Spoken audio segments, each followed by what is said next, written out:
a poder grabar la sesión.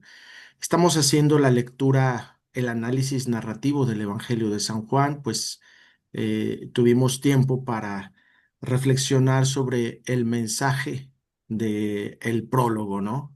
Un prólogo bastante denso, bastante rico, que nos prepara pues para recibir y para leer con profundidad la narración subsecuente, ¿no?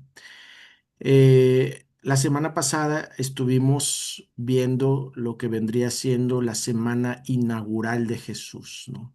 Eh, Empieza el relato eh, hablándonos de Juan el Bautista y cómo las autoridades de Jerusalén mandan a sacerdotes y a escribas para preguntarle a Juan el Bautista sobre su identidad. Y bueno, Juan el Bautista simple y sencillamente afirma que él no es el Mesías, tampoco es Elías, tampoco es ninguno de los profetas. Él simple y sencillamente es la voz del que clama en el desierto, ¿no? Entonces, esa es, digamos que la primera escena de esta semana inaugural, el primer día. En el segundo día prácticamente solamente tenemos a dos personajes y yo diría tres. El tercero somos nosotros. Por un lado, Juan el Bautista que ve pasar a Jesús y, y que comienza un discurso, ¿no? Un discurso que va dirigido a un auditorio abierto, que va dirigido a nosotros. Y Juan el Bautista dice algo muy importante de Jesús, o sea, es la primera palabra que nos dice un hombre acerca de Jesús, ¿no? El prólogo, pues,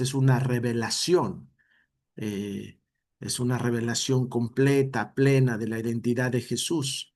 Pero ahora viene Juan el Bautista, que es un hombre enviado por Dios y que dice algo muy importante, muy particular. He aquí el Cordero de Dios, el que quita el pecado del mundo, ¿no? Y entonces, desde el primer momento viene subrayado en el Evangelio de San Juan el aspecto sacrificial de Jesús, ¿no? Esta nota sacrificial, o sea, Jesús es el que quita el pecado del mundo, pero para quitar el pecado del mundo va a ser va a ser asesinado, ¿no? Va a ser sacrificado. Entonces, hay algo muy importante porque a lo largo del Evangelio se nos va a estar subrayando que precisamente Él es el Cordero, ¿no? Él es el Cordero. También en la tercera escena, eh, el, cuando están dos discípulos de Juan el Bautista con Juan, la palabra que les dirige Juan el Bautista a ellos es esa, he ahí el Cordero de Dios, sí. Entonces, esos son datos importantes que tenemos que entender porque ya desde el principio Jesús viene denominado como el Cordero, ¿no? Y es el Evangelio de San Juan el único que nos subraya que en el momento de la crucifixión, este, bueno, Jesús muere en la cruz y después es traspasado por la lanza del soldado romano. Y entonces no le quiebran las piernas como lo hicieron con los otros dos ladrones, sino simple y sencillamente lo traspasan en su costado. Y entonces el evangelista subraya el hecho de para que se cumpliera la escritura, no se le quebrará ningún hueso, ¿no? ¿Por qué? Porque al Cordero de Pascua no se le quiebra ningún hueso. O sea, está prescrito por la ley que se le degolla, pero no se le quiebra ningún hueso, ¿no? Es como parte del ritual, ¿no? Y no solamente eso, sino que la muerte de Jesús sucede precisamente, no sucede en la Pascua, según este evangelista San Juan, sino sucede el sacrificio en el día en que se mataba el cordero de Pascua, ¿no? En el día en que se sacrificaba el cordero, en que se preparaba el cordero, ¿no? Entonces ya nos damos cuenta cómo este hilo conductor es muy, muy importante. Jesús es el cordero, ¿no? El cordero que va a ser sacrificado y cuya sangre pues nos va a purificar, nos va a liberar. A través de esta, si nos damos cuenta, si leemos el libro del Éxodo, nos vamos a dar cuenta que después de que los primogénitos mueren, y que los primogénitos de Egipto son protegidos por la sangre del cordero, pues sucede prácticamente la liberación, ¿no? El camino inicia Israel un camino hacia la tierra prometida, ¿no? De tal manera que también tenemos que leer esta idea de el Cordero de Dios como aquel que nos abre la puerta, ¿no? El camino hacia una liberación, el paso de la esclavitud a a la libertad, la entrada a la tierra prometida. Pero claro, pues todo esto es un proceso, ¿no? Sabemos que esto es un proceso que tiene que vivir el pueblo de Israel, que tiene que cruzar el Mar Rojo y después hacer 40 años en el desierto. O sea, las cosas no son automáticas, pero el Cordero es el que comienza ese proceso, ¿no? Jesús es el Cordero. Bueno, ya estamos en como les decía, el tercer día. Juan el Bautista les dice a los discípulos: he ahí el Cordero de Dios. Los discípulos lo empiezan a seguir y ya, digamos que a partir de ese momento, los discípulos tienen un contacto directo con Jesús. La primera palabra que Jesús pronuncia en todo el Evangelio de San Juan es: ¿qué buscan? ¿No? Y es una pregunta muy importante dentro de la espiritualidad cristiana. ¿Qué buscas? ¿Qué buscas, no? Es importante, bueno, pues darnos cuenta, ¿verdad? Que siempre andamos con búsqueda, siempre andamos con propósitos. Y bueno, ellos preguntan: ¿dónde vives, maestro? ¿Dónde vives? Es la primera palabra. No le dicen el cordero, sino simple y sencillamente le dicen: maestro, rabí, ¿dónde vives? Y él les dice: vengan y lo verán, ¿no? Y todo empieza a las 4 de la tarde hasta que termina el día. Después no se nos dice a qué hora, pero sucede, ¿verdad?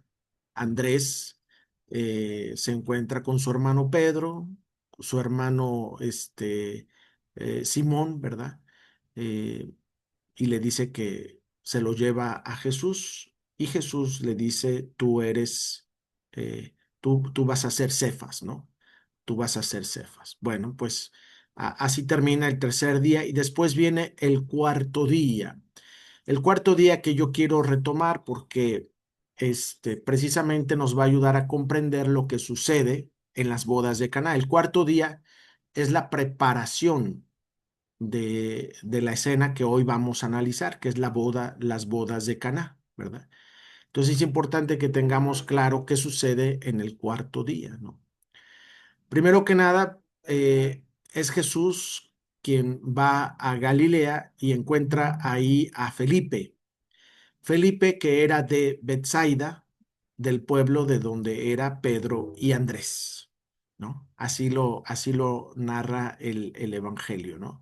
O sea, estamos en el cuarto día. Y bueno, pues en ese encuentro, después Felipe va, todo pareciera que sucede en el mismo día, pero es en la misma escena más que en el mismo día, ¿no? Felipe va y le dice a Natanael: hemos encontrado al Mesías, ¿no? Eh, a Jesús de Nazaret. Y entonces viene la pregunta de, de Natanael, ¿no? ¿Puede de Nazaret salir alguna cosa buena? O sea, uno de los grandes peros que le pusieron a Jesús durante su ministerio, una de las grandes trabas, era precisamente el que venía de un lugar muy sencillo, ¿no? Un caserío, ni siquiera una ciudad, ni siquiera un pueblo, sino un caserío. ¿Puede venir algo bueno de Nazaret? Bueno, pues eh, de repente, antes de que Natanael encuentre a Jesús, Jesús encuentra a Natanael, ¿no? Y vamos viendo el diálogo. Voy a compartir con ustedes en este momento lo que sucede. Vamos a ver. Este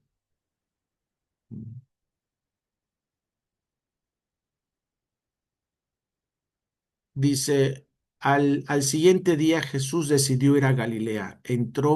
Encontró a Felipe y le dijo, sígueme. Felipe era de Bethsaida, el pueblo de Andrés y Pedro. Felipe encontró a Natanael y le dijo, hemos encontrado a aquel sobre quien escribieron Moisés en la ley y también los profetas, a Jesús, el hijo de José de Nazaret. Natanael le dijo, ¿puede salir algo bueno de Nazaret? Felipe le dijo, ven y lo verás, ¿no?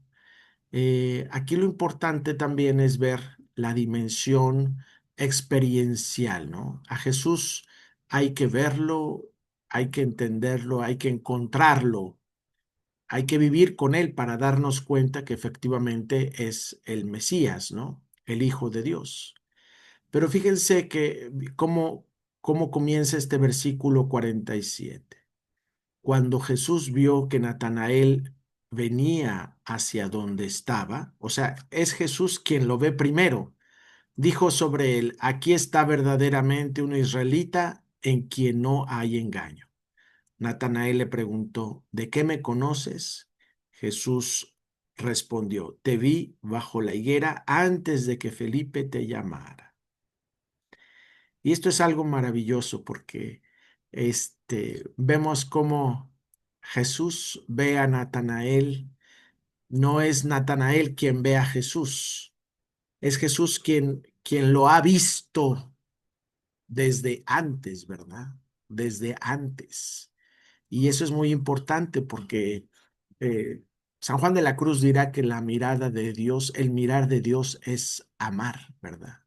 Entonces, si Natanael está ahí, no es porque Natanael sea importante, ¿no? O sea especial, sino simple y sencillamente porque Jesús lo ha visto primero.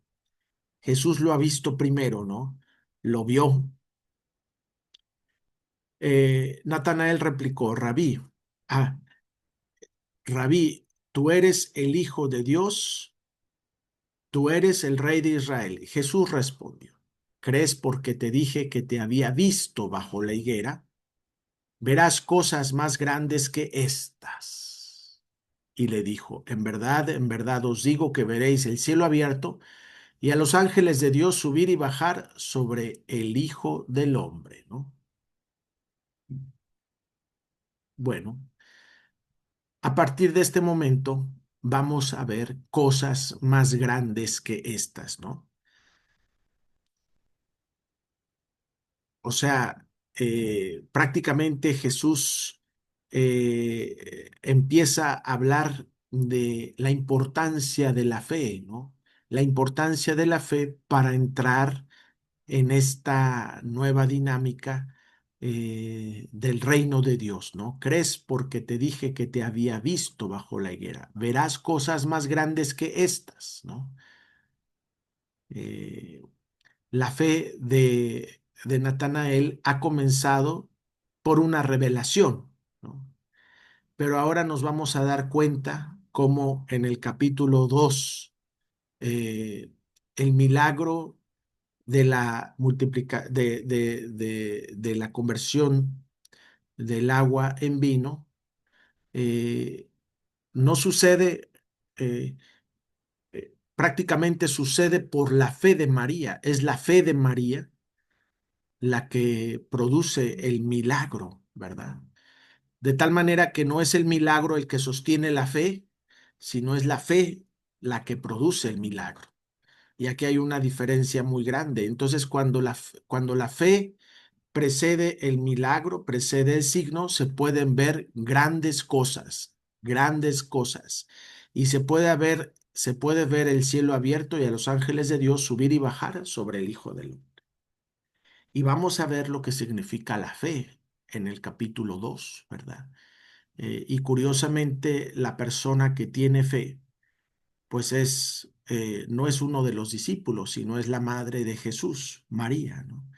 María que tiene, pues tiene una confianza total en lo que Jesús puede realizar. Entonces, queda anunciado, ¿no? Quedan anunciados estas cosas grandes. Y bueno, vamos a ir viendo a qué se refiere el evangelista con cosas más grandes que estas, ¿no? Eh,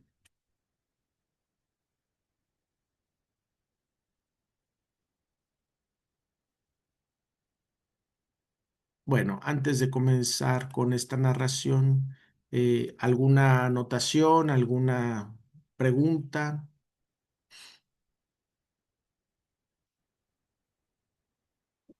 Yo sí tengo una pregunta, padre. Estamos hablando que el cuarto día es cuando Jesús se encuentra a Felipe. ¿En qué día quedó cuando se encuentra con Andrés y con Pedro? Perdón, ¿en qué día qué? Queda, porque en el pasaje anterior, en los versículos del 35 al 42, viene que se encuentra con Pedro y con Andrés. ¿Todo eso es el tercer día? Todo ese es el tercer día, exactamente. Pero no estamos en el cuarto día, en apenas en lo que es las bodas de Caná. No, Ah, ya. las bodas de Caná suceden al tercer día, o sea, después del cuarto día, el tercer día. Ok. Yo también tenía una pregunta, padre. A ver, A lo mejor es una irreverencia lo que voy a decir, pero la Virgen María no propicia que nuestro Señor Jesucristo ya inicie su ministerio, porque Él le dice, todavía no es mi tiempo, todavía no llega mi tiempo. Y ella dice, hagan lo que Él les diga. ¿No es ella la que ya propicia el que adelantar pues la pasión de nuestro Señor? pues lo vamos a ver. O sea, no, o sea, sí y no, ¿verdad? O sea, no es sí, tampoco es no. ¿Verdad? Vamos a ver porque la escena es muy compleja y es importante que tomemos conciencia de cómo ha sido construida la escena, ¿verdad? Pero regreso con Teres Sertuche. Primer día, el discurso, el diálogo entre Juan el Bautista y los fariseos y las autoridades, bueno, los sacerdotes y escribas que habían venido de Jerusalén, ¿no? Primer día. Segundo día, no hay interlocutores. O sea, simple y sencillamente está Juan el Bautista que ve a Jesús y que nos dice, el Cordero de Dios que quita el pecado del mundo. Tercer día. Empieza con Juan el Bautista que ve a Jesús, están dos de sus discípulos y les dice, Él es el Cordero de Dios. Lo comienzan a seguir, ¿verdad? Ok, Y después viene, en ese mismo tercer día, viene el hecho de que Jesús encuentra a Pedro, ok, ok.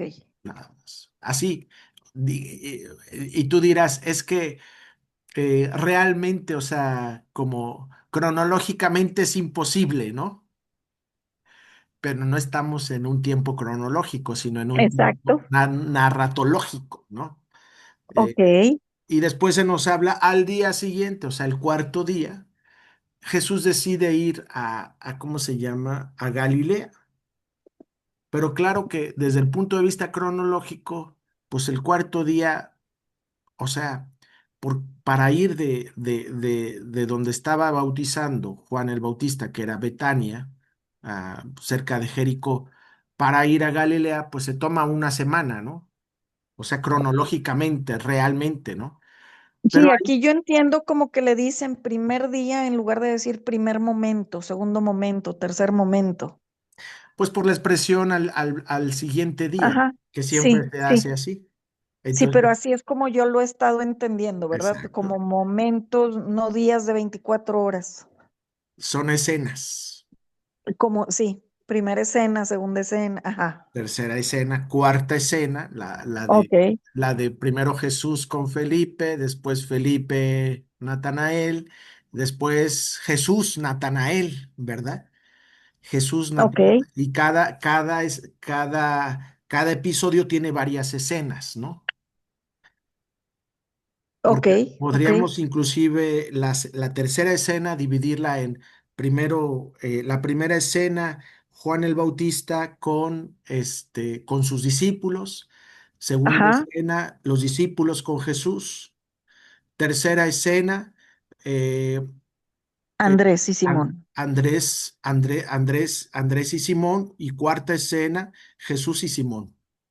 Ok, O sea, va así, así, pero me da gusto que, que, que tengas en cuenta que vayas como separando los momentos, porque es así como se debe leer el texto. O sea, y vamos por escenas, ¿no? Vamos por escenas, vamos por momentos. ok, ok. Seguir Normalmente, así en ese mismo camino. sí, normalmente nos quedamos con una idea general del texto, pero no analizamos el texto. Y aquí, en este evangelio particularmente, son importantes los personajes, los detalles, las acciones, lo que va sucediendo, ¿no? Y luego dice, comienza la narración de las bodas de Cana al tercer día, ¿verdad? Al tercer día. ¿Al tercer día de qué? ¿De cuál tercer día, no? ¿Por qué al tercer día? Bueno, pues resulta que hay un significado. Puede ser después de estos 4 días el tercero, ¿verdad? Que puede ser domingo, para Ok, completar la ok, semana, ¿verdad?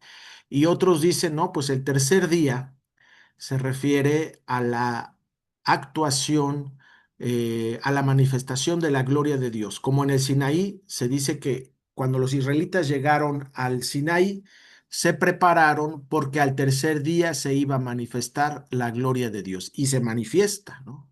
Se manifiesta la gloria de Dios. ¿Y cómo termina la escena de las bodas de Caná? Pues los discípulos vieron su gloria y creyeron en él.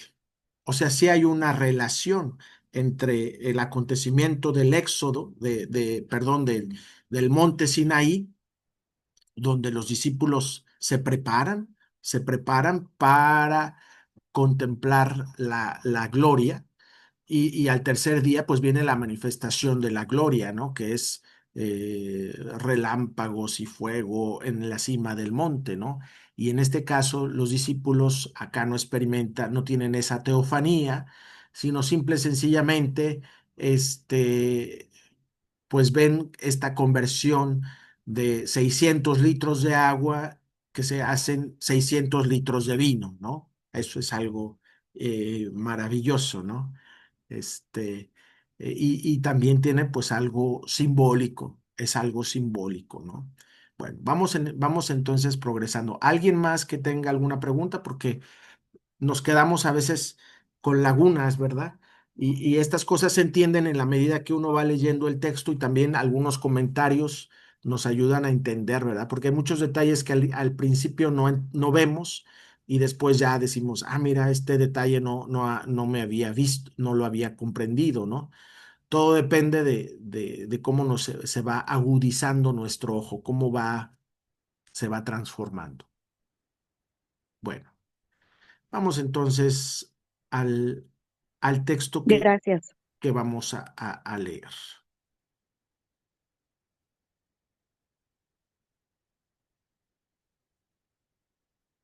Muy bien. Ya tenemos aquí eh, los, las bodas de Cana, ¿no? La boda de Cana. 3 días después se celebra una boda en Caná de Galilea. Como el tiempo está corriendo, ya son las 5 de la tarde, nos queda media hora. Yo quiero empezar a comentar el texto, ¿verdad? Para que ustedes se den cuenta. No se nos menciona el nombre de los novios, ni del novio ni de la novia, ¿no? Pareciera como si no hubiera novio y novia, ¿no? O sea, aparece después ahí el novio, ¿no? Pero la novia nunca aparece. Y el texto continúa. Bueno, todo esto sucede en Caná de Galilea. Es un pueblito cerca de Nazaret, pequeñito, ¿verdad? Allí estaba la madre de Jesús. Eh, el texto la menciona en primer lugar. O sea, ya la redacción nos va diciendo primero el tiempo, 3 días después, después el lugar, Caná de Galilea. Toda narración se desarrolla en un tiempo y en un espacio. Y toda narración tiene personajes. Y aquí el personaje más importante, digámoslo así, es la madre de Jesús. Y luego el texto griego nos dice, y también Jesús y sus discípulos estaban invitados a la boda, ¿no? O sea, así como que ahí estaba la madre de Jesús y también los Jesús y sus discípulos estaban invitados a la boda, ¿no? Pareciera como que la invitada principal era la madre de Jesús y después, pues por ahí también llegaron Jesús y sus discípulos. ¿Quiénes son los discípulos de Jesús en este momento? A ver quién me dice.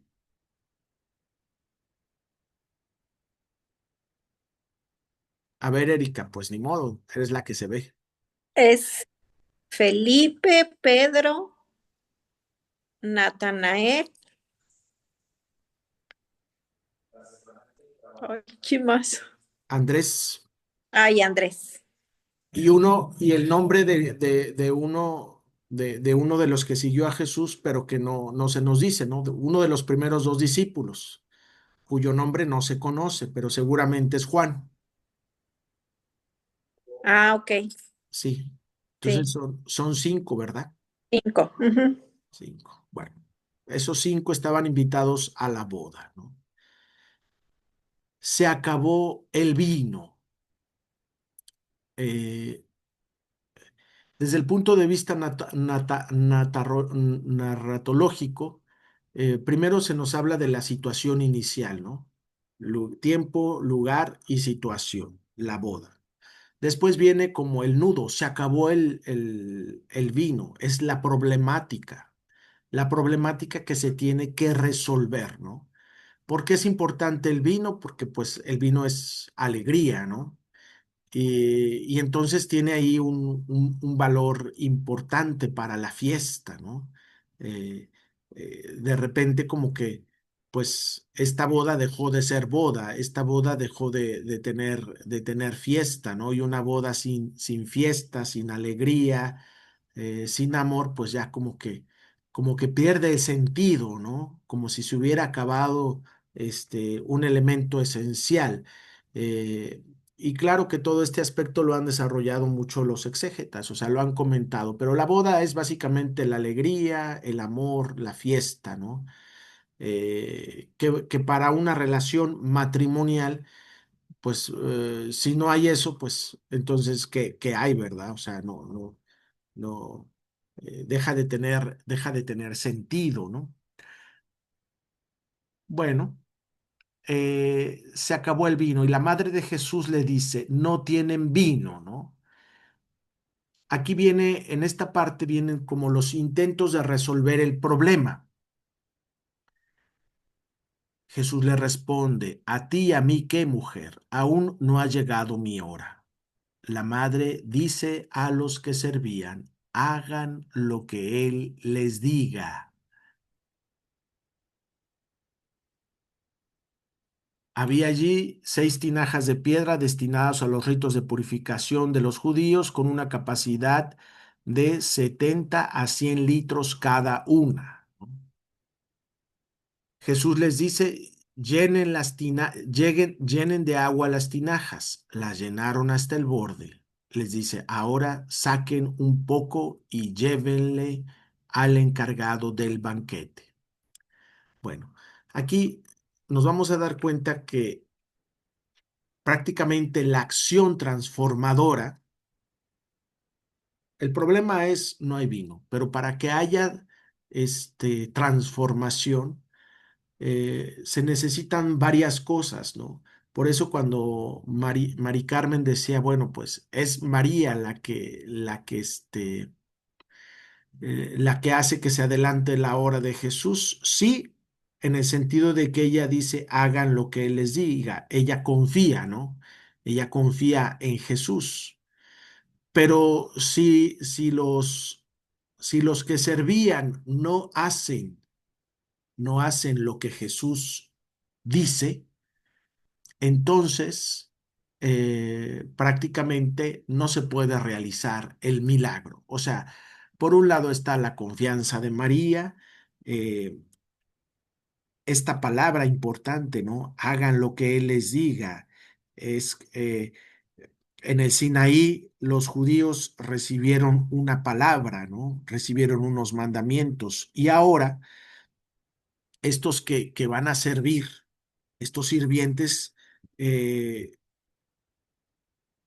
el milagro se puede realizar en base a lo que dice Jesús, a la palabra de Jesús.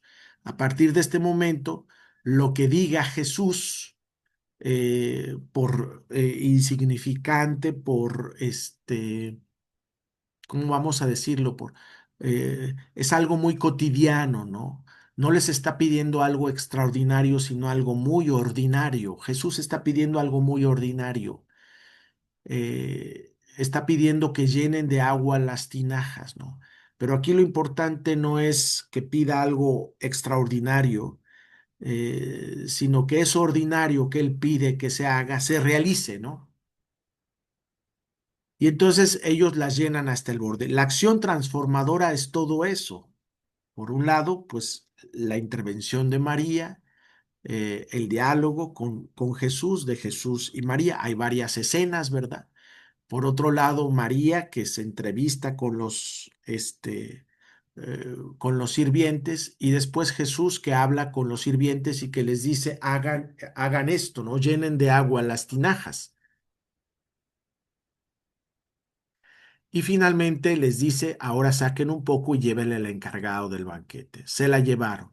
Cuando el encargado del banquete probó el agua convertida en vino, sin saber de dónde procedía, aunque los servidores lo sabían, que habían sacado el agua, se dirige al novio y le dice, todo el mundo sirve primero el mejor vino, y cuando los convidados están algo bebidos, saca el peor. Tú, en cambio, has guardado hasta ahora el vino mejor. Y viene la conclusión del relato. En Caná de Galilea hizo Jesús esta primera señal, manifestó su gloria, ¿no? Y creyeron en él sus discípulos. Fíjense cómo viene caracterizado esto que dice Jesús como señal. También se habla de signo, ¿no? Este, en el griego dice así, tauten epoiesen argeton semeio. Semeion. Semeion es el signo, ¿no? O la señal. En Caná de Galilea hizo Jesús esta primera señal, ¿no? Y manifestó su gloria y creyeron en él sus discípulos. Esos 5 discípulos comienzan a creer en él. Después bajó a Cafarnaún con su madre, sus hermanos y sus discípulos y se detuvo allí varios días. Vamos al análisis del texto, ¿no? Eh, Hasta aquí preguntas.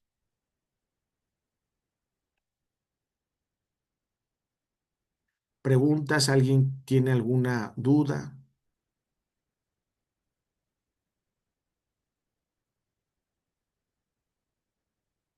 Bueno, vamos, vamos al análisis. Yo quiero subrayar, fíjense que todo, todo texto tiene su acción transformadora y la acción transformadora es muy importante.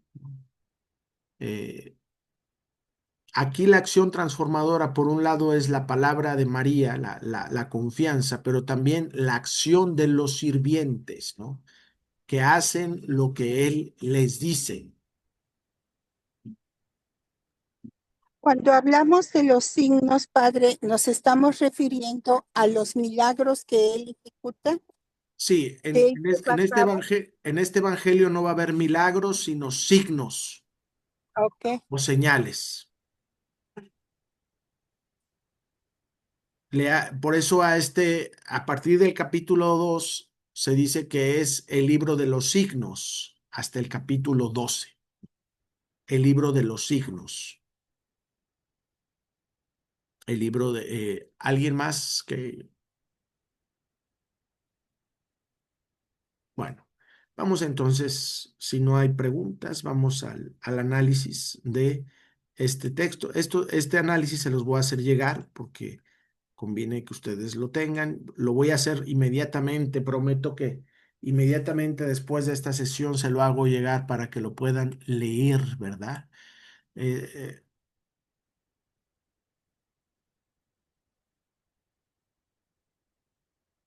los límites del relato, las indicaciones temporales, espaciales de personajes y de situación nos hacen comprender que estamos ante un nuevo episodio. Eso es desde el punto narratológico. Cambio de personajes es nuevo episodio. Cambio de lugar es nuevo episodio, ¿no? Cambio de situación es nuevo episodio. La acción se realiza al tercer día del encuentro de Jesús con Natanael. De Galilea como región se pasa a Caná como lugar específico, ¿no? Los personajes vienen presentados, la madre de Jesús, los discípulos, Jesús mismo. No vienen presentados los novios, ¿verdad? Ana Luisa, adelante. Tienes levantada la mano, pero no tienes el teléfono abierto. El micrófono, perdón.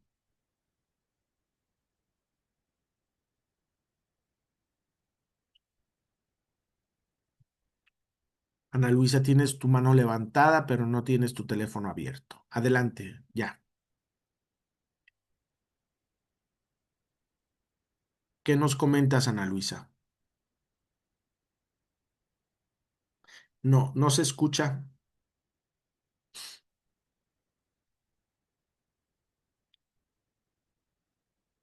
Bueno, vamos a continuar. El episodio termina con una conclusión del narrador que manifiesta los efectos de este primer signo de Jesús. En Caná de Galilea hizo Jesús esta primera señal, manifestó su gloria y creyeron en él los discípulos. La expresión después de esto, del versículo 12, nos hace vislumbrar que a partir de ese versículo comienza una nueva acción, ¿no? Después de esto se fue a Cafarnaúm, ¿no?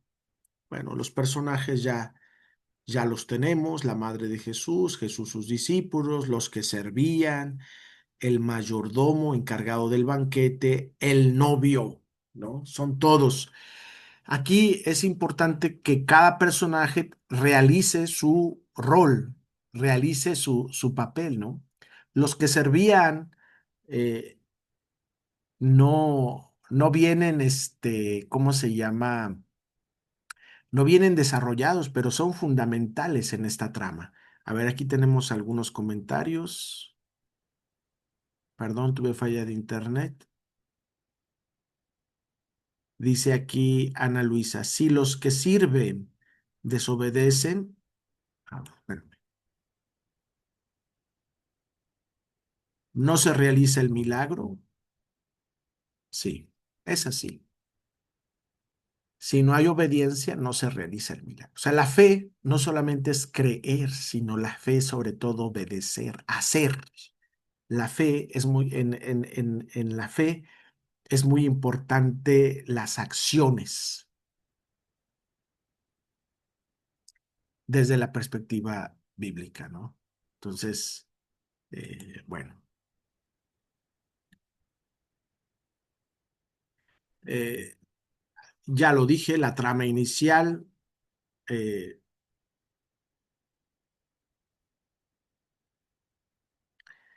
las escenas del episodio. Primero que nada, la boda. Después la madre presenta al hijo la necesidad del vino y recibe una respuesta negativa. La mujer dice a los sirvientes que hagan lo que Jesús les diga. Jesús dice a los sirvientes qué hacer. Los sirvientes llevan el vino al mayordomo. El mayordomo reprende al novio por dejar el mejor vino al final de la... Son las escenas. Fíjense cómo este episodio tiene muchas escenas, ¿no? Es prácticamente, pues sí, muy, muy completo, ¿no? Los primeros días de Jesús concluyeron con una promesa de que los discípulos verían cosas más grandes, pero esta promesa estaba vinculada a la exigencia de que su fe superara a la que habían manifestado durante aquellos días. No basta con creer que Jesús era el cumplimiento de las esperanzas mesiánicas, ni tampoco con llegar a creer en él por su conocimiento milagroso de cosas que tendrían que estarle ocultas. La fe más grande les conducirá a contemplar la revelación de lo divino en Jesús, el Hijo del Hombre. Todo esto nos indica que la historia que sigue a continuación nos contará cómo Dios se da a conocer en y mediante Jesús. El narrador hablará también de la respuesta a esta revelación. Desde luego que María viene presentada como la mujer de fe, ¿no? Es la fe de María la que produce signos, la que produce milagros, y en su caso no son los milagros los que producen la fe, ¿sí?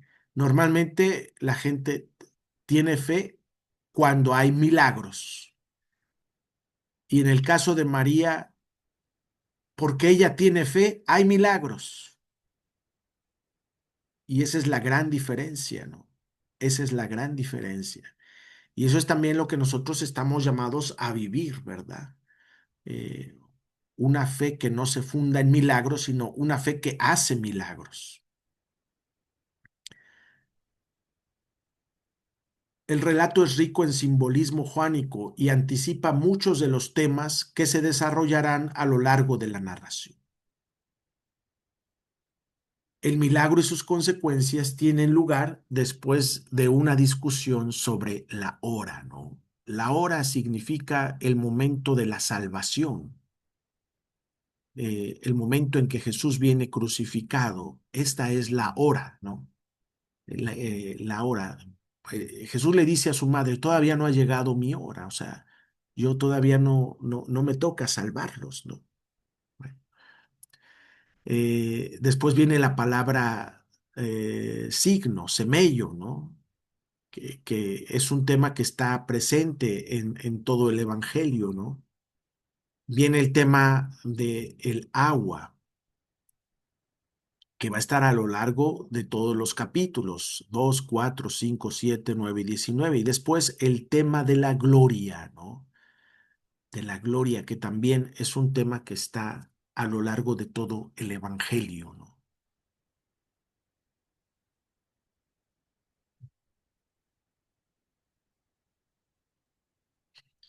Vamos sobre algunos particulares. Al tercer día. Nos encontramos en el sexto día del relato de Juan. Algunos autores traducen después de 3 días, pero la traducción literal habla del tercer día. La expresión implica que el tema de los días está llegando a su conclusión. En los días anteriores, Juan el Bautista ha revelado a Jesús y él mismo se ha revelado. En la tradición judía, la expresión al tercer día evoca el momento de la intervención de Dios. Dentro de 2 días nos dará la vida. Al tercer día nos levantará y viviremos en su presencia. Así de eso habla Oseas, ¿no? 6:2. En la celebración judía de Pentecostés, según el relato de Éxodo 19:16, la gloria de Dios se revelaba al tercer día de la donación de la ley, después de 4 días de preparación. Después tenemos el tema de la boda. Al escoger una escena de bodas, fiesta de alegría y de convivencia popular, para coronar la semana de la Epifanía de Jesús, Juan tiene especiales motivos teológicos, pues la fiesta de las nupcias es considerada frecuentemente como símbolo de los tiempos mesiánicos. Nos dice Mateo 22:2, el reino de Dios es semejante a un rey que celebró las bodas de su hijo, ¿no? Mateo 25:10, mientras iban a comprarlo, llegó el novio. Las que estaban preparadas entraron con él en la sala de bodas y la puerta se cerró. El libro del Apocalipsis. Hagámosle fiesta alegre dándole gloria porque ha llegado la boda del Cordero y la novia está preparada. O sea, los tiempos mesiánicos es este desposorio que Dios realiza con su pueblo.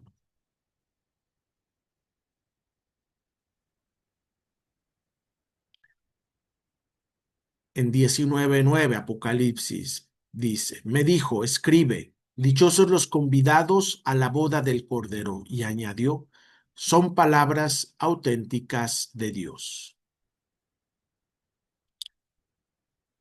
Vamos ahora a los invitados a la boda. El evangelista parece centrar su atención en la madre de Jesús, nombrada en primer lugar. También Jesús fue invitado a las nupcias juntamente con sus discípulos. ¿Quiénes eran? El texto no lo dice. Juan se contenta con afirmar que los primeros discípulos estarán presentes en el momento importante en que Jesús manifieste su gloria. Bueno, vamos al detalle del vino. El evangelista, dejando a un lado los elementos importantes de una boda, fija su interés en el vino de la fiesta. El vino se había acabado. El vino es en los profetas símbolo de la felicidad futura. El vino nuevo es la imagen de la era mesiánica y del festín escatológico.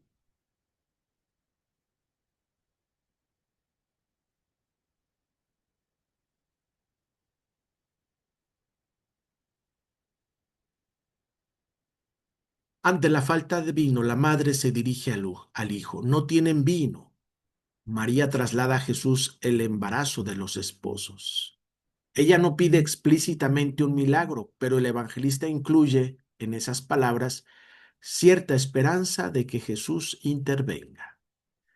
Esta formulación de esperanza tiene su paralelo en las palabras que las hermanas de Lázaro envían a Jesús. Señor, mira que el que amas está enfermo.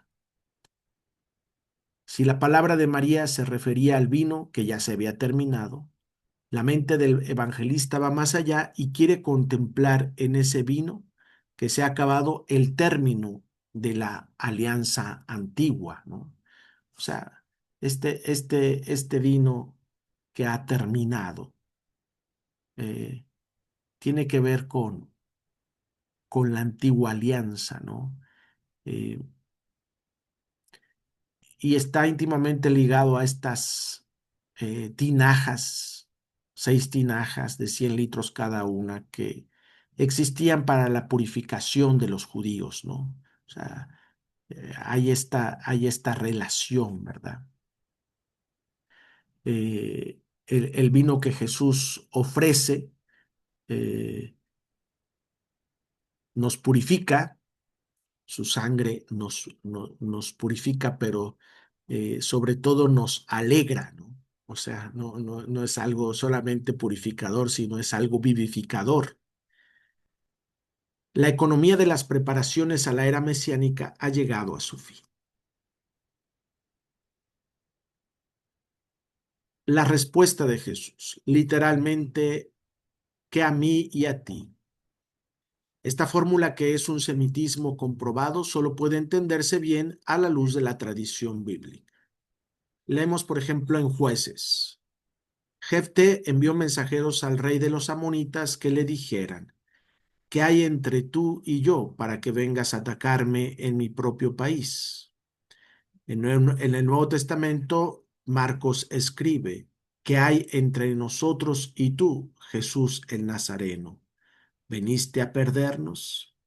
Sé quién eres, el Santo de Dios. Esta expresión manifiesta en general que hasta cierto momento había acuerdo y armonía tácita entre dos personas, pero de pronto una actitud o intervención venida de una parte pone en peligro la paz y la tranquilidad mutuas. Una oposición latente comienza a surgir. Esta oposición puede revestir diversos grados según las circunstancias de cada caso. En nuestro pasaje, la fórmula estereotipada indica que la insinuación de María está poniendo en peligro la armonía que existe entre ella y Jesús. María recibe el título de mujer. Al dirigirse a su madre, Jesús sustituye el término filial e íntimo de madre o mamá por el de mujer. Este no es un título de menosprecio, pues se utiliza también para dirigirse a personas a quienes se ama. Sin embargo, aquí parece encerrar una solemnidad insólita. Si Jesús contesta de esta manera a su madre, significa que quiere moverse deliberadamente a un nivel diferente a las relaciones simplemente familiares y que su acción se va a situar en el plano superior, que no corresponde a la palabra sencilla de su madre. El título de mujer dado por Jesús a su madre en el Calvario ilumina el caso de Caná, como, como Caná por su parte es ya el anuncio del Calvario. Jesús también habla de esta forma a María, ¿no? En el Calvario, mujer, o sea, no le dice mamá, sino el evangelista lo tiene claro, que es la madre de Jesús, ¿no? Pero Jesús le habla mujer, ¿no? Mujer, ahí tienes a tu hijo. Después dice al discípulo, ahí tienes a tu madre, ¿no? Este, eh, son, eh, hay hay una relación. María viene presentada como la nueva Eva, ¿no? La nueva Eva, la madre, María es la madre de los creyentes, ¿no? A diferencia de Eva, María confía, mientras que Eva desconfía. María no discute con Jesús, simple y sencillamente dice, hagan lo que Él les diga, ¿no? Para María lo más importante es lo que dice Jesús, no es lo que quiere ella, no es lo que desea, sino lo que quiere Jesús.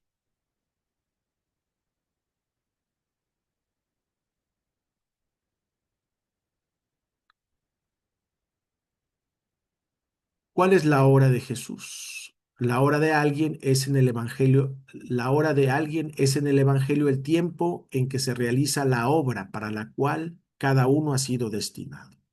La hora de Jesús es la exaltación por la cruz y su glorificación por la resurrección.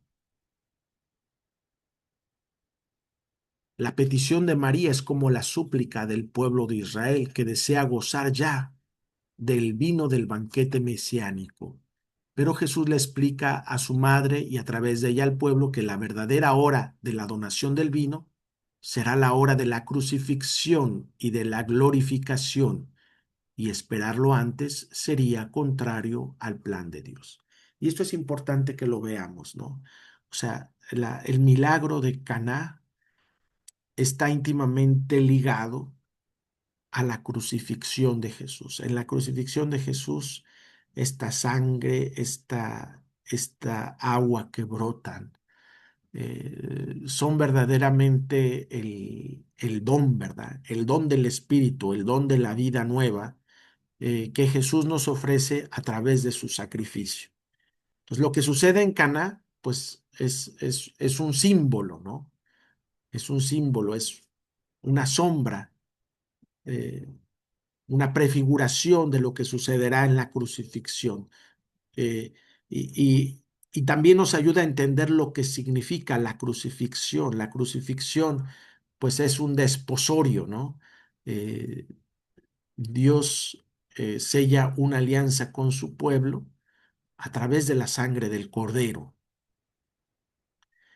Eh, entonces, de ahí la importancia de este pasaje bíblico, ¿no? Y así como en la primera escena, en las bodas de Caná está la madre, también en la última escena está la madre de Jesús, ¿no? Ahí, como parte de los elementos esenciales de este sacrificio, ¿no? De este don que se da a la humanidad. María representa precisamente pues el resto fiel, los creyentes, ¿verdad? Que con humildad y plena confianza se entregan a Dios.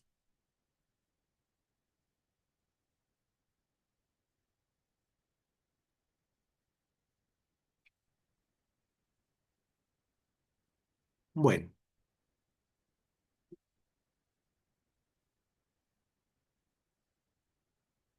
vamos a la conclusión. El evangelista termina el relato afirmando enfáticamente que Jesús hizo esto como principio de los signos.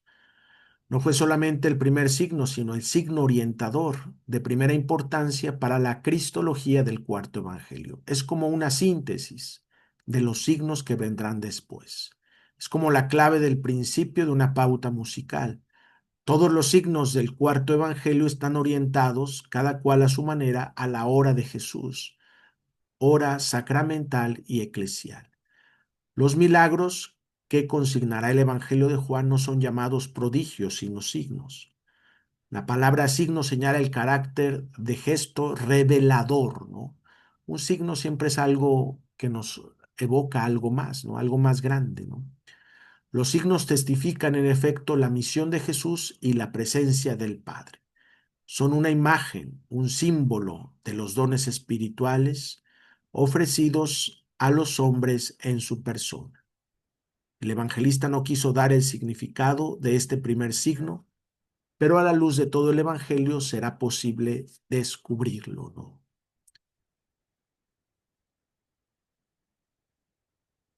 Y manifestó su gloria. Manifestar es un término juanino, utilizado siempre en sentido de descubrir, revelar. Una persona o una obra que dice relación a Dios. Gloria es una expresión griega equivalente al término hebreo kabot, el cual denota un fenómeno sensible, frecuentemente la luz, que sirve para indicar la presencia de Dios. Bueno,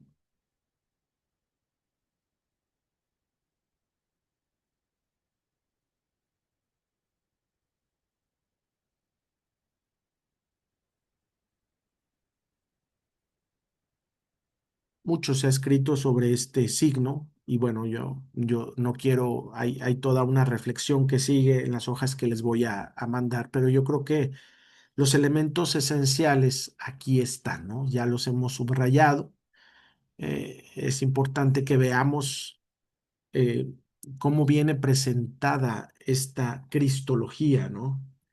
El Cordero, Jesús es el Cordero de Dios que quita el pecado del mundo y a través también del signo de Caná comprendemos que Él es el novio que viene a desposar a la novia, a la humanidad.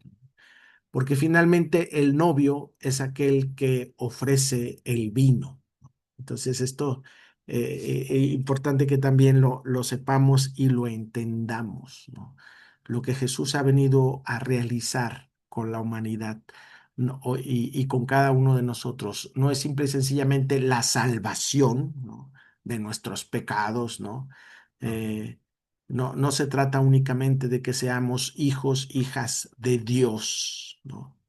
Sino que seamos esposos, esposas de Dios, ¿no? O sea, la relación que quiere tener de Dios con nosotros, con su pueblo, es una relación esponsal, es una relación matrimonial donde todo lo de Dios es para nosotros y nosotros todos somos, o todo lo que somos es para Dios, ¿no? Porque esa es la verdadera relación matrimonial, ¿no? No lo que pues actualmente vemos en los matrimonios, ¿no? Que cada quien por su lado, casi, casi, este, que se están contando el chile y las tortillas, ¿no? Eso nada tiene que ver con una relación matrimonial sólida, ¿no? De amor. Entonces, bueno, pues vamos a, yo pienso que el vino mejor precisamente lo va a mostrar Jesús a lo largo del Evangelio. O sea, este Evangelio, pues, esta revelación que vamos a estar reflexionando, pues es un vino nuevo, ¿no? Eh, Y es importante que nos abramos a esta novedad, ¿no? Que no veamos las cosas solamente de manera así superficial, sino de manera profunda. Bueno, no sé si tengan alguna pregunta, alguna reflexión, algo que quieran compartir. Teresa, ¿con qué te quedas?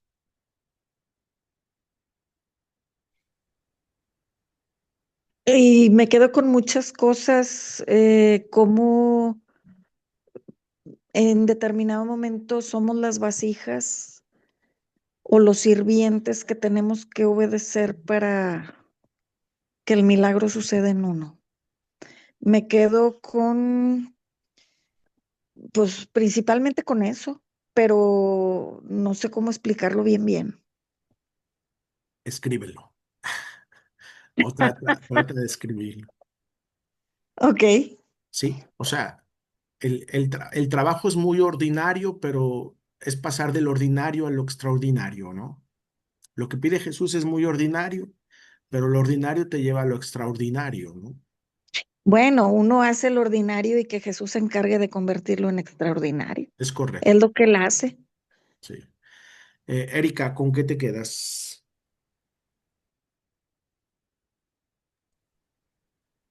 Bueno, padre, hoy pues con muchas, está muy interesante, muchas situaciones, pero yo me quedo con la transformación del vino, de esa transformación de agua a ese rico vino que el mayordomo da a conocer al novio y le dice que cómo lo sirve hasta el final, porque a veces servimos o porque a veces damos lo más bueno, lo más bonito hasta el final. Si desde ahorita podemos empezar a tener esa transformación de nuestra vida, de nuestro vino, de nuestra situación familiar, de nuestra vivir el día a día con algo transformador. Ok. Mari Carmen,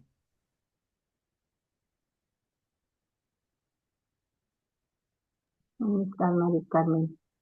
Ana Luisa. Ya, padre. Ah, Padre, a mí me llama la atención una cosa. Aquí en las bodas de Caná, Jesús hace su primer signo. Pero a mí lo que me llama la atención es que ahí manifiesta su gloria, pero los discípulos es cuando creyeron en él. Él hace muchas manifestaciones y solamente cuando hacía las manifestaciones se creía en él. Pero cuando ya se le ve derrotado en la cruz, aparentemente porque no se entiende esa derrota, se le abandona y se deja de creer en él. Ya no es el que venía como Salvador, ya no es el que hace milagros, ya es una derrota en sí. Y nosotros hasta estos tiempos estamos igual. Si no vemos un milagro, a lo mejor dentro de nuestra familia, dentro de alguna enfermedad, no creemos. Al contrario, le reprochamos si nos sucede algo que en un momento dado sea doloroso. Entonces, sus discípulos siguen igual, nosotros seguimos igual que los discípulos, sin creer, alejados. es correcto. ¿Sí Bueno, me escucha? sí, Ana Luisa, adelante. Ok. Me quedo con la fe de Nuestra Señora la Virgen María y nuestra fe para que nuestro Señor obre los milagros.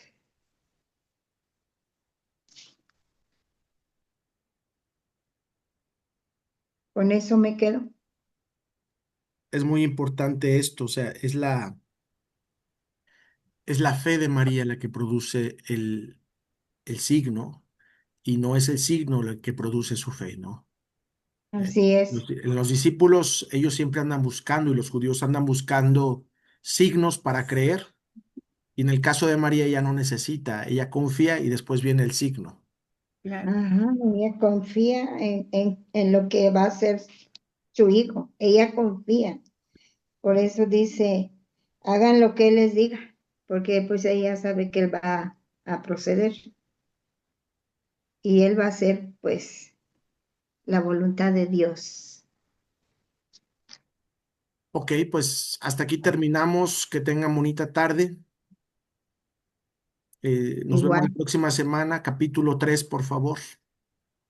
Muy bien, que padre. descansen. Buenas Muchas tardes. gracias, padre. Bendiciones, cuídense. Igualmente para usted. Hasta luego.